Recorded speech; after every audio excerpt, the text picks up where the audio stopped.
Fin des pourparlers de Genève entre la Russie, l'Ukraine et les États-Unis. Pas d'avancée majeure, mais les parties concernées ont prévu de reprendre le dialogue dans les prochaines semaines. Le chef de la diplomatie cubaine, Bruno Rodríguez Parilla, a rencontré son homologue russe, Sergueï Lavrov, à Moscou, dans un contexte de pression américaine accrue et d'aggravation de la crise humanitaire sur l'île.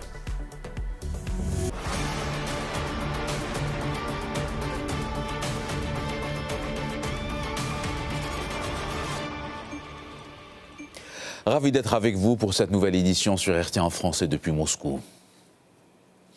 Et on entame notre édition avec les pourparlers de Genève sous les projecteurs de la diplomatie mondiale. Ces 2 derniers jours, la ville suisse a accueilli un nouveau cycle de négociations cruciales entre la Russie et l'Ukraine sous l'égide des États-Unis. Que faut-il retenir de ces pourparlers organisés en Suisse? Les détails avec Nadège Abderrazak, notre envoyé spécial sur place. Les discussions étaient âpres et difficiles ici à Genève en Suisse. Toutes les parties sont d'accord sur ce point. Pour cette 2e et dernière journée des pourparlers, entre les délégations russes, ukrainiennes et américaines, force est de constater que le dialogue a été expéditif puisque la réunion de ce matin a à peine duré 2 heures. Réunion d'abord sur le format trilatéral entre les représentants des délégations russes, ukrainiennes et américaines, et ensuite en tête-à-tête entre les délégations russes et ukrainiennes. Pas d'avancée majeure, pas même la moindre prémisse d'un accord de paix, mais en tout cas le dialogue est maintenu entre les délégations qui ont d'ores et déjà convenu de se retrouver dans les prochains mois. On écoute le chef de la délégation russe. Comme vous le savez, les négociations ont duré 2 jours sous différents formats. Elles ont été longues hier et aujourd'hui, elles ont duré près de 2 heures. Elles ont été difficiles mais professionnelles. La prochaine réunion aura lieu bientôt, c'est tout ce que nous voulions dire. Merci. Les parties concernées ont tenté de trouver un accord sur la base du plan américain proposé par Donald Trump, le président américain, il y a quelques mois, qui prévoit, je le rappelle une fois encore, des concessions territoriales de la part de l'Ukraine en échange de garanties de sécurité occidentale. Même si son armée est quelque peu, il faut le dire, quelque peu malmenée sur le champ de bataille, Kiev se refuse en tout cas pour l'heure de mettre un trait définitif sur le Donbass. Sauf que pour la Russie, cette région est d'ores et déjà fait d'ores et déjà partie du territoire russe, puisque c'était la décision du référendum de 2022. On écoute à présent le chef de la délégation ukrainienne. Les discussions ont été intenses et substantielles. Nous remercions nos partenaires américains qui ont veillé à ce que le processus ne s'interrompe pas. Notre travail se concentre sur les dispositions clés indispensable pour finaliser le processus. C'est un travail complexe qui exige du temps et une harmonisation entre toutes les parties. Nous progressons, mais nous ne pouvons divulguer aucun détail à ce stade. La prochaine étape requerra d'atteindre le niveau de consensus nécessaire afin de soumettre les décisions élaborées à l'examen des présidents. Notre tâche consiste à préparer une base pratique et non simplement formelle. En dépit de la pression exercée sur Volodymyr Zelensky par Donald Trump pour tenter d'arracher un accord sur la guerre en Ukraine, force est de constater que les négociateurs n'ont pas pu davantage rapprocher leur position. Quoi qu'il en soit, côté américain, on se satisfait de ce progrès significatif. Le fait que le président Trump ait réussi à rapprocher les 2 adversaires de cette guerre a permis de réaliser d'importants progrès. Et nous sommes fiers de travailler sous sa direction pour arrêter les tueries dans ce terrible conflit. Les 2 parties ont convenu d'informer leurs dirigeants et de continuer à travailler pour parvenir à un accord.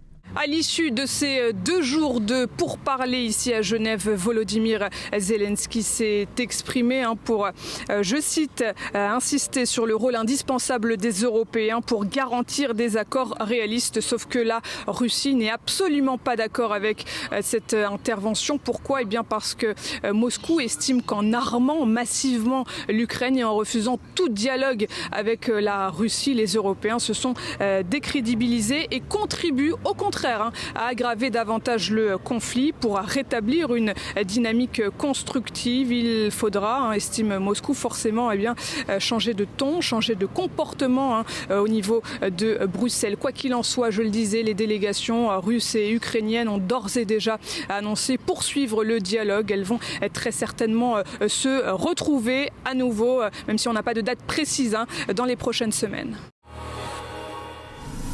En visite en Russie, le ministre cubain des Affaires étrangères Bruno Rodriguez s'est entretenu avec son homologue Sergueï Lavrov.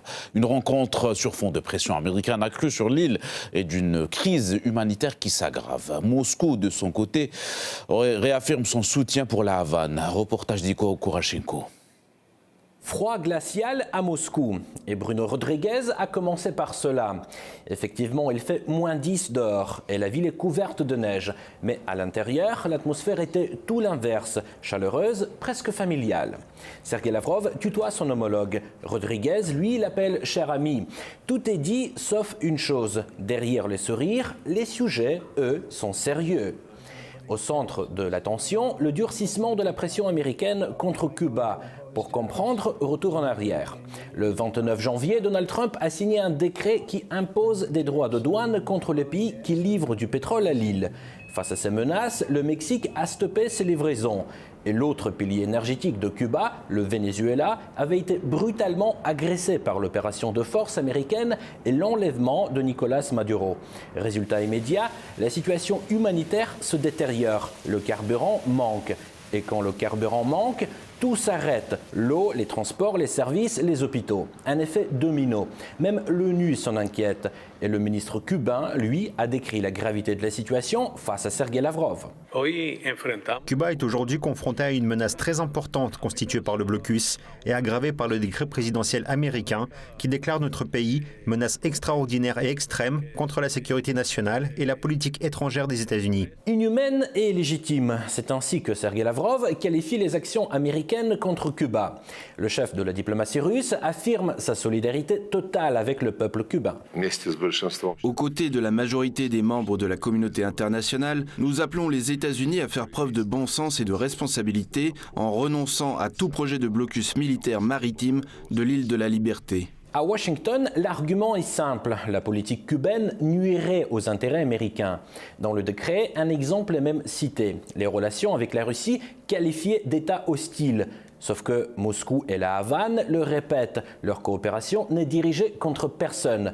Elle est construite pour servir les deux pays. Bien entendu, nous rejetons toutes les accusations fallacieuses contre la Russie et Cuba, selon lesquelles notre coopération menacerait les intérêts des États-Unis ou de quiconque. Toutes les questions doivent se résoudre exclusivement par un dialogue respectueux et mutuel, visant à trouver un équilibre des intérêts. Malgré les pressions, Cuba entend défendre son droit souverain, choisir librement avec qui elle coopère et avec qui elle ne le souhaite pas. De son côté, la Russie affirme qu'elle continuera à soutenir la Havane dans la défense de sa souveraineté et de sa sécurité. Et un détail important dans le contexte actuel, l'ambassade de Russie à Cuba évoque même la possibilité de livraison de pétrole russe vers l'île. Et ce soutien n'a rien d'étonnant. Pour Moscou, Cuba n'est pas un pays étranger. Les relations entre la Fédération de Russie et Cuba sont fraternelles, historiques, particulières et stratégiques. Les projets de coopération bilatérale vont de l'avant et je suis sûr, quelles que soient les circonstances, nous continuerons de progresser vers les objectifs que nous nous sommes fixés. Alors oui, la situation à Cuba se complexifie et personne ne le cache. Mais au vu de la tonalité de cette visite, une chose ressort. Moscou reste fidèle à une ligne ancienne héritée de l'époque soviétique. Solidarité et soutien à l'île. Ce déplacement l'a confirmé une fois de plus. Malgré le froid dehors, les liens russo-cubains, eux, restent bien vivants. Et dans le contexte du nouveau cycle de négociations américano-iraniennes à Genève et de la pression continue exercée sur la République islamique par l'administration Donald Trump, l'Iran continue de renforcer sa coopération avec son puissant allié, la Russie. Une nouvelle réunion de la commission intergouvernementale russo-iranienne s'est tenue ces derniers jours à Téhéran. Du 16 au 18 février, la capitale de la République islamique accueille la 19e réunion de la commission russo-iranienne sur la coopération commerciale et économique. Malgré la politique agressive de Washington, les deux pays affichent leur ferme intention d'approfondir leurs relations. C'est ce qu'a déclaré le ministre russe de l'énergie, Sergueï Tsivilyov, arrivé à Téhéran avec la délégation russe. Nous avons travaillé ensemble pendant toute l'année. Nous avons établi de bonnes relations avec nos équipes russes et iraniennes. J'ai des relations amicales étroites avec mon homologue, le ministre du Pétrole. Tout cela nous permet de bien travailler ensemble. Par conséquent, lors de la 19e commission russo-iranienne, nous allons en fait entériner les résultats obtenus ensemble au cours de l'année de travail et élaborer des plans pour l'année prochaine. Les parties renforcent leurs liens dans de nombreux domaines. La poursuite des travaux sur le corridor nord-sud revêt une importance stratégique. L'énergie nucléaire est l'un des domaines clés.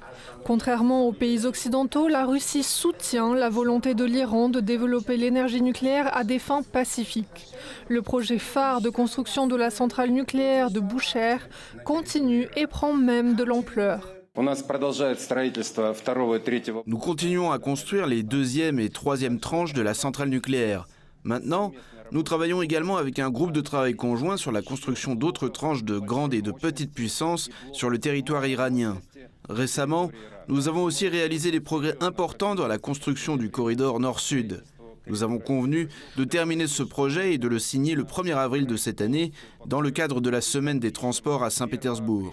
Pour désamorcer la crise au Moyen-Orient, la Russie est prête à contribuer à la recherche d'une solution à cet épineux dossier du nucléaire sur lequel les négociateurs américains et iraniens ne parviennent toujours pas à trouver un consensus. Dans le cadre de ces négociations avec les États-Unis, Téhéran a proposé de transférer son uranium enrichi à la Russie. Le Kremlin n'a pas exclu une telle option. Nous avons pris une initiative. Nous avons fait part de notre intention de prendre l'uranium enrichi. C'est de cela qu'il s'agissait. Le reste doit être discuté entre Iraniens et Américains. Des négociations sont en cours, il serait donc erroné de présumer des résultats. La dimension culturelle revêt également une grande importance. Dans le cadre de la visite de la délégation russe en Iran, la maison russe à Téhéran a bénéficié d'une cérémonie d'inauguration. Des expositions, des conférences et des projections de films y seront organisées. La promotion de la langue russe constitue un autre axe majeur de ce travail. Cette maison russe a pour vocation non seulement de faciliter des interactions entre les autorités et les entreprises, mais surtout de favoriser les échanges entre les personnes. Des échanges dans les domaines de la culture, l'éducation et la science. Bien entendu, tous ces contacts culturels déboucheront sans aucun doute sur une coopération économique entre nos États. Lors de la cérémonie d'ouverture, le chef de Rosotrudnichestvo, Evgeny Primakov, a souligné la situation difficile dans laquelle se trouve Téhéran, tout en exprimant sa conviction que le pays surmontera toutes les difficultés. Nous comprenons les circonstances difficiles dans lesquelles se trouve maintenant la République islamique d'Iran. Mais je veux surtout que les Iraniens sachent que le plus important pour nous dans cette histoire, c'est notre solidarité avec l'Iran, avec la République islamique d'Iran. Nous sommes certains que l'Iran surmontera toutes les épreuves et toutes les périodes difficiles, tout comme la Russie les a surmontées et les surmontera. La coordination se poursuit également dans le domaine militaire, un point stratégique dans le contexte de l'envoi par le président américain d'un porte-avions vers les côtes iraniennes. Le 17 février, le navire russe Stoïki est arrivé au port de Bandar Abbas en Iran pour participer à des exercices navals conjoints dans le golfe d'Oman. Actualité africaine toujours, un envoyé spécial de l'Union européenne s'est rendu en Mali dans le cadre d'une visite placée sous le signe du renforcement du dialogue et de la présentation d'une nouvelle approche de l'Union européenne envers les pays du Sahel. Plus de précisions avec Antoine Clairaut. Depuis 2022, les relations entre l'Union européenne et les pays du Sahel se sont considérablement dégradées. Le Mali, le Burkina Faso et le Niger, réunis au sein de la Confédération des États du Sahel, ont rompu les accords de défense avec la France, expulsé les forces étrangères et pris leur distance avec l'influence européenne. Ce vide diplomatique a été exploité par d'autres puissances, notamment la Russie, qui a renforcé sa présence militaire et politique dans la région. Face à cette recomposition des alliances, l'UE ne peut plus se contenter de ses anciens schémas. Le Premier ministre, le général de division Abdoulaye Maïga, a reçu en audience mardi à la primature le représentant spécial de l'Union européenne pour le Sahel, João Gomes Cravinho. Par ce signal fort, l'Union européenne entend non seulement maintenir sa présence, mais aussi intensifier son engagement global dans la région. Le représentant spécial de l'Union européenne pour le Sahel, João Gomes Cravinho, a mené un déplacement officiel au Mali dans le cadre d'une visite axée sur le renforcement du dialogue politique avec les pays du Sahel, notamment ceux de l'AES. L'occasion de présenter les grandes lignes de la nouvelle stratégie européenne dite « approche renouvelée » envers cette région. Il y a rencontré le ministre des Affaires étrangères et de la coopération internationale, Abdoulaye Diop, qu'il a présenté au Premier ministre malien, Abdoulaye Maïga, pour une audience élargie. Nous pouvons ne pas être en accord sur chaque point, mais nous pouvons toujours travailler dans une bonne entente. L'envoyé européen était à Bamako dans le cadre d'une prise de contact globale avec les autorités de l'AES. La semaine dernière, ce même João Gomes Cravinho était au Burkina Faso pour une visite similaire. Nous étions dans un monologue à deux et non dans un dialogue, avec comme conséquence un manque de consensus et des programmes qui ne répondaient pas forcément aux attentes des populations. Malgré certains points de désaccord, il faut travailler à ceux qui ne paralysent pas les aspects sur lesquels nous sommes en accord et qui sont les plus importants. Au terme de cette visite au Mali, les deux parties ont exprimé leur volonté de préserver leurs intérêts respectifs tout en consolidant une coopération future basée sur des priorités partagées et une compréhension mutuelle. Cette approche renouvelée pourrait marquer potentiellement un tournant dans les relations UE-Sahel en attendant la concrétisation de ces promesses. Et c'est la fin de cette édition. N'hésitez pas à consulter notre actualité sur les réseaux sociaux qui s'affichent à l'écran, XVK et Telegram. Tout l'univers numérique du RT en français. Prochain point sur l'actualité dans une trentaine de minutes.